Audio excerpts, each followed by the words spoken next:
வணக்கம், என்னுடைய பேர் தேவமித்ரா. நாங்கள் சிறுவாபுரிக்கு ஒரு வேண்டுதல் வச்சு 11 வாரம் வரலான்னு நாங்கள் வந்துட்டு இருந்தோம்.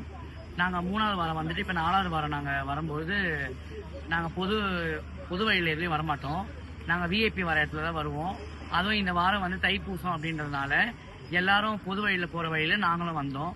அதில் விஐபிஸும் போகிறாங்க, அரசியல்வாதிகளும் போகிறாங்க. நாங்களும் அதுக்காக எப்பவுமே போகிறதுனால அதில் நாங்கள் நின்றுட்டு இருந்தோம். பொதுமக்கள் ஒரு ஆம்பளையை தள்ளுற மாதிரி ஒரு போலீஸார் நெஞ்சை பிடிச்சி தள்ளி அது வந்து எனக்கு நான் இம்ப்ளான்ட் சர்ஜரி பண்ணிருக்கேன்.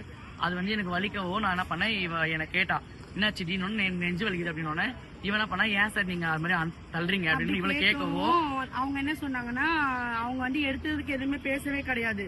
அவங்களோட இது எல்லாமே எங்களை வந்து அந்த இடத்துல இருந்து தள்ளணும் அப்படின்ற மாதிரி ஒரு மாதிரி மேன் ஹேண்டலிங் மாதிரி. எப்படி சொல்றீங்க, பொது வழியில போகாம சிறு வழியில போனீங்க? இல்லங்க சார், நாங்க வந்து எப்படின்னா ஃபர்ஸ்ட் வர நாங்க பொது வழியில தான் ஃபர்ஸ்ட் வரன்றதை விட எங்களை வந்து லைன்ல நின்னா அதுல 4 பேர் 4 விதமா இருப்பாங்க. ஒருத்தவங்க என்ன பண்றாங்கன்னா எங்களை வந்து அதாவது அன்கம்ஃபர்டபுளா ஃபீல் பண்ண வைப்பாங்க. நாங்க வந்து சர்ஜரி பண்ணிருக்கிறோம்ன்றதுனால எங்களால மத்தவங்க கூட வந்து இயல்பா ஒரு திருநங்கை சமுதாயம் வந்து எப்படி இருக்குதுன்னு எல்லாருக்குமே தெரியும். திருநங்கை சமுதாயத்தை எப்பவுமே ஒரு கீழே டவுன் பண்றதுக்கு தான் எல்லாருமே இருக்கிறாங்க. இப்ப போலீஸ் வந்து நீங்க பிச்சை எடுத்ததாகவும் அதனாலதான் உங்களை வந்து நாங்க 11 வாரம் நாங்க 4வது வாரம் வந்திருக்கோம்.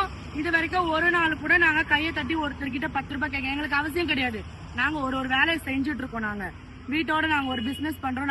நான் தச்சு எல்லாமே இது பண்ணிட்டு இருக்கேன், தையல் வேலை பண்ணிட்டு இருக்கேன். நான் எதுக்கு பிச்சை எடுக்கணும்? இந்த சமுதாயத்துல இருந்து எல்லாருக்குமே சமுதாயம் தான். அதை நாங்க வந்து பேசிக்கிட்டே இருக்கும் போது அவங்க என்ன பண்ணாங்க, ஒரு பெரிய பெண் அதிகாரி ஒருத்தவங்க வந்தாங்க, திடீர்னு வந்தாங்க. அங்க சம்பவம் நடந்துட்டு இருக்கா, அவங்க வந்து ஒண்ணுமே கேட்கவே கிடையாது. அதாவது எதுவுமே என்ன நடந்ததுன்னு கூட கேட்காம என்ன வந்து ஒரு அடி அடிச்சிட்டாங்க பலாருன்னு. அடிச்சதுனால எனக்கு வந்து ஒரு மாதிரி எல்லாருமே சுத்தி பார்க்க எனக்கு அசிங்கமாயிடுச்சு. அதனால கொஞ்சம் பிரச்சனை ஆன மாதிரி ஆயிடுச்சு அந்த இடத்துல. அதை வந்து என்ன போட்டிருக்காங்கன்னா நியூஸ் சேனல்ல, இந்த மாதிரி நாங்க வந்து திருநங்கை கிட்ட யாசகம், பொதுமக்கள் கிட்ட யாசகம் கேட்டதாகவும் அதனால வந்து அவங்க எங்களை அடிச்சதாகவும் போட்டிருக்காங்க. அது முற்றிலும் தவறான ஒரு கருத்து. அந்த மாதிரி நாங்க எதனா கடை கேட்ட யாசகம் வாங்குற வீடியோ எதனா இருந்தாலும் நீங்க எடுத்து போடுங்க. அங்க அத்தனை சிசிடிவி கேமரா இருக்கு. நாங்க அந்த மாதிரி கிடையாது.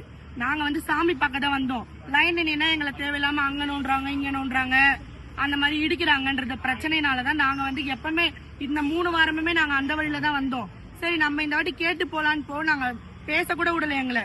நாங்க ஓரமா நிக்கிறோம், சரி எங்களை கொஞ்ச நாள் கழிச்சு அனுப்புங்கன்னு தான் சொன்னோம்.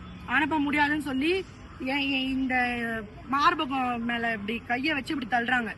அதுவும் பொம்பளை போலீஸ் கூட கிடையாது, ஆம்பளை போலீஸுங்க அப்படி தள்ளுறாங்க. இது எந்த விதத்துல நியாயம்? இது நாங்களும் பெண்கள் மாதிரிதான்.